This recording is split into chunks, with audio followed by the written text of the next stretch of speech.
Hi hello friends, ಎಲ್ಲರಿಗೂ ನಮಸ್ಕಾರ. Welcome to multi star Abhishek YouTube channel.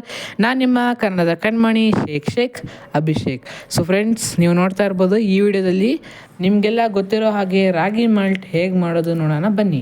So ಮೊದಲನೇದಾಗಿ ನಾವು 3 kg ರಾಗಿ, ಹಲಸಂದಿ ಕಾಳು 250 ಗ್ರಾಮು, ಬಾರ್ಲಿ ಅಕ್ಕಿ 200 ಗ್ರಾಮು, ಕಡಲೆಕಾಳು 250 ಗ್ರಾಮು, ತೊಗರಿ ಕಾಳು 250 ಗ್ರಾಮು, ಹುರುಳಿಕಾಳು 500 ಗ್ರಾಮು, ಉದ್ದಿನಬೇಳೆ 250 ಗ್ರಾಮು, ಹೆಸರು ಕಾಳು 250 ಗ್ರಾಮು, ಅಕ್ಕಿ 250 ಗ್ರಾಮು, ಜೋಳ 250 ಗ್ರಾಮು, ಗೋಧಿ 250 ಗ್ರಾಮು, ಹಾಗೂ ಕಡಲೆ ಬೀಜ 250 ಗ್ರಾಮು, ತೊಗರಿಬೇಳೆ 250 ಗ್ರಾಮು, ಹಾಗೂ ಕಾಬೂಲ್ ಕಡಲೆ ಅಂದರೆ ಚೆನ್ನ 250 ಗ್ರಾಮು, ಹೆಸರು ಬೇಳೆ 250 ಗ್ರಾಮು. ಸೊ ಫ್ರೆಂಡ್ಸ್, ಕೊನೆಗೆ ಚೆನ್ನಾಗಿ ಜೀರ್ಣ ಆಗೋದಕ್ಕೋಸ್ಕರ 6 ಟೀ ಸ್ಪೂನು ಜೀರಿಗೆ ಹಾಗೂ 3 ಟೀ ಸ್ಪೂನು ಮೆಣಸು. ಇವೆಲ್ಲ ನಮ್ಮ ರಾಗಿ ಮಾಲ್ಟ್ಗೆ ಬೇಕಾದಂಥ ಸಾಮಗ್ರಿಗಳು. ಮೊದಲನೇದಾಗಿ ನಾವು ಎಲ್ಲ ಕಾಳುಗಳನ್ನು ನಾವು ಲೋ ಫ್ಲೇಮಲ್ಲಿ ಅದನ್ನು ನಾವು ಉರಿಬೇಕು. ಇದೇ ಥರ ಎಲ್ಲ ಒಂದು ಕಾಳು ಪದಾರ್ಥಗಳನ್ನು ನಾವು ಹುರ್ಕೋಬೇಕು. ಸೊ ನೋಡಿ, ಈ ಥರ ಅದು ಕೆಂಪಗಾಗೋವರೆಗೂ ಮತ್ತು ಅದು ಹುರಿದಿರೋ ಒಂದು ಸ್ಮೆಲ್ ಬರೋವರೆಗೂ ನಾವು ಇದನ್ನ ಹುರ್ಕೊಂಡು ಲೋ ಫ್ಲೇಮಲ್ಲಿ ಹುರ್ಕೋಬೇಕು. ಪ್ರತಿಯೊಂದು ಕಾಳನ್ನು ಸಹ ನಾವು ಹುರ್ಕೋಬೇಕು. ಈವನ್ ಸಾಸಿವೆ ಹಾಗೂ ಮೆಣಸನ್ನು ಸಹ ನಾವು ಲೋ ಫ್ಲೇಮಲ್ಲಿ ಇಟ್ಕೊಂಡು ಹುರ್ಕೋಬೇಕು. ಸೊ ನೋಡಿ, ಈ ಥರ ಎಲ್ಲ ಹುರ್ಕೊಂಡು ಒಂದು ಬೆಸನ್ನಲ್ಲಿ ಹಾಕಿ ಇದನ್ನು ನಾವು ಆರೋದಕ್ಕೆ ಬಿಡಬೇಕು. ಇದನ್ನು ನಾವು ಮಿನಿಮಮ್ ಅಂದರೂ 1 ದಿನ ಆರೋದಕ್ಕೆ ಬಿಡಬೇಕು. ಸೊ ಫ್ರೆಂಡ್ಸ್, ನಮ್ಮ ಕಡೆ ಇದನ್ನು ರಾಗಿ ಗಂಜಿ ಅಂತ ಕರೀತಾರೆ, ರಾಗಿ ಸೆರಿ ಅಂತಲೂ ಸಹ ಕರೀತಾರೆ. ಈ ಬೆಂಗಳೂರು ಕಡೆ ರಾಗಿ ಮಾಲ್ಟ್ ಅಂತಲೂ ಕರೀತಾರೆ. ಸೊ ನೋಡಿ, ಇದನ್ನೆಲ್ಲ ಕಳ್ಸ್ಕೊಂಡ್ಮೇಲೆ ನಾವು ಇದನ್ನು ಹೋಗಿ ಫ್ಲೋರ್ ಮಿಲ್ಗೆ ಹಾಕ್ಸ್ಕೊಂಡ್ಬಂದಿದ್ದೀವಿ. ಅದನ್ನು ತೊಗೊಬಂದ್ಮೇಲೆ ಅದನ್ನು ನಾವು ನೀಟಾಗಿ ಜೆಲಿಡಿ ಮಾಡಿ ಇಟ್ಕೋಬೇಕು. ಸೊ ಅದನ್ನ ನಾವು ಸ್ಟೋರ್ ಮಾಡಿ ಇಟ್ಕೋಬೋದು ಎಷ್ಟು ದಿನ ಬೇಕಾದ್ರೂ. ಸೊ ಇವಾಗ ನಾವು ಗಂಜಿ ಮಾಡೋದು ಹೇಗೆ ಅಂತ ನೋಡೋಣ ಬನ್ನಿ. ಮೊದಲನೇದಾಗಿ ಒಂದು ಪಾತ್ರೆಯನ್ನು ತೊಗೊಂಡು ಆ ಪಾತ್ರೆಯಲ್ಲಿ ನೀರನ್ನು ಇಟ್ಟು ಆ ನೀರನ್ನು ಚೆನ್ನಾಗಿ ಕಾಯೋಕ್ಕೆ ಬಿಡಬೇಕು. ಆ ನೀರು ಕಾದ್ಮೇಲೆ ಅದಕ್ಕೆ ನಾವು ಪಕ್ಕದಲ್ಲಿ ಒಂದು ಸ್ವಲ್ಪ ನೀರನ್ನು ಇಟ್ಕೊಂಡಿರಬೇಕು, ಆ ಒಂದು ಹಿಟ್ಟನ್ನು ಕಲಿಸ್ಕೊಳ್ಳೋಕ್ಕೆ. ಆ ಒಂದು ನೀರಿಗೆ ನಾವು ಈ ಒಂದು ಹಿಟ್ಟನ್ನು ಹಾಕಿ ಅದನ್ನು ನಾವು ನೀಟಾಗಿ ಮಿಕ್ಸ್ ಮಾಡ್ಕೋಬೇಕು.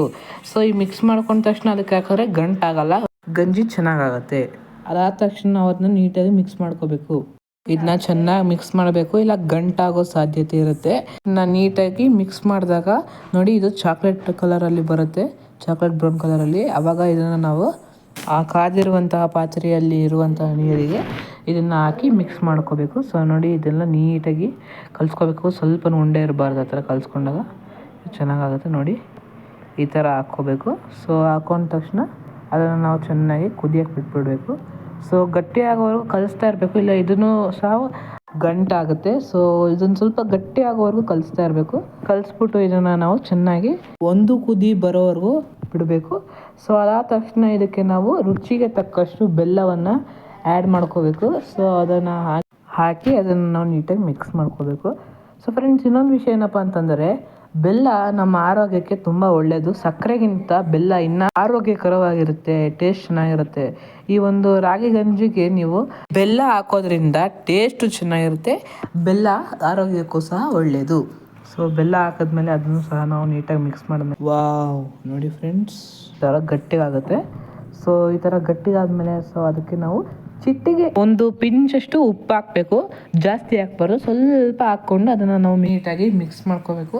ಸೊ ಈ ಥರ ಕುದಿ ಬಂದಮೇಲೆ ಅದನ್ನು ನಾವು ಆಫ್ ಮಾಡಿಬಿಡ್ಬೇಕು. ಸೊ ಅದಾದ ತಕ್ಷಣ ನಾವು ಇದಕ್ಕೆ ಸ್ವಲ್ಪ ನಿಧಾನಕ್ಕೆ ಕಲಿಸ್ಕೊಂಡು ಅದನ್ನು ಹಾಲು ಹಾಕಿ ಸೊ ಅದನ್ನು ಮಿಕ್ಸ್ ಮಾಡಿಬಿಟ್ರೆ ರೆಡಿ ಆಯಿತು ನಮ್ಮ ರಾಗಿ ಗಂಜಿ.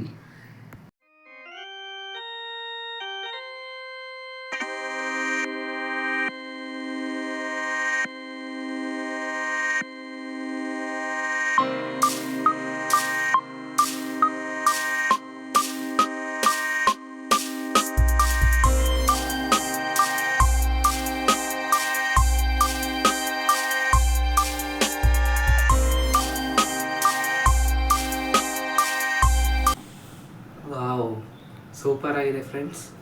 ಸೊ ನಾವು ಡೈಲಿ ಇದೇ ಗಂಜಿನ ಕೊಟ್ಬಿಟ್ಟು ಸೊ ಬೆಳಗ್ಗೆ ಸ್ಕೂಲ್ಗೆ ಹೋಗೋದು. ಸೊ ನಾವು ಟಿಫನ್ ಮಾಡಿಲ್ಲ ಅಂದ್ರೂ ಇದು ಹೊಟ್ಟೆ ತುಂಬಿಸುತ್ತೆ ನಮಗೆ. ಸೊ ಇದರಲ್ಲಿ ಎಲ್ಲ ಥರ ನ್ಯೂಟ್ರಿಷನ್ಸು, ವಿಟಮಿನ್ಸು ಎಲ್ಲ ಥರನೂ ಇದರಲ್ಲಿ ಮಿಕ್ಸ್ ಆಗಿದೆ. ಸೊ ಇದು ಡೈಲಿ ನೀವು ಕೊಡಿರಿ, ತುಂಬ ಹೆಲ್ದಿಯಾಗಿರುತ್ತೆ. ಸೊ ನೀವು ಸಹ ಟ್ರೈ ಮಾಡಿ ನೋಡಿ. Thank you.